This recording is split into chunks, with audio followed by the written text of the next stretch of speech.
Hi guys! Ako nga pala si Dens, ang gala ng Batangas. At bago lang po ako nagbablog, sana po masuportahan nyo ako na dumami ang ating followers. Don't forget to like, share, and subscribe to my YouTube channel. At on the way na tayo ngayon papunta sa De La Paz para maligo at para makapag-relax din tayo. Huy! At dito nakakita kami ng isang magandang babae.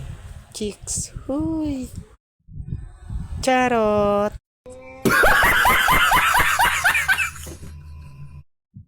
At dito sa part na to, nakakita kami ng isang barrier na sira na pag nagkamali ka, suot ka sa bahay.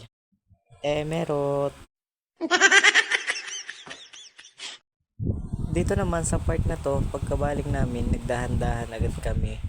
Dahil baka mamaya magkamali kami, sa sagingan lang kami pupulutin. At least, di ba, baka maraming bunga. Charot. At malapit na nga po kami sa Monte Maria. Nakikita nyo na po ba yun? Mataas yun. Yun na po Monte Maria dito sa Batangas. Kita nyo naman kung gaano kataas. Huwag lang kayo titingin sa taas at baka kayo mahulog agad sa akin. Charo! Parang may naamoy ako hindi maganda.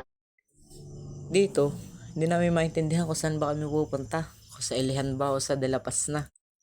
Kaya po nung malapit na kami dito sa may De La Paz, nagpagas muna kami. At kitang-kita nyo naman po, babae nagagas. Parang maganda pa siya. Uy! Dito, kitang-kita nyo naman po ang aking kasama. Mukhang groggy na, mukhang nalugi ng piso. Hi! At dito, nang pagtunto na po namin, nasa De La Paz pala po kami talaga pupunta. At di tuloy sa Ilihan. At hanggang dito na lang po ang aming vlog. Huwag niyo pong kakalimutan mag-subscribe sa aming YouTube channel. Huy! Thank you po!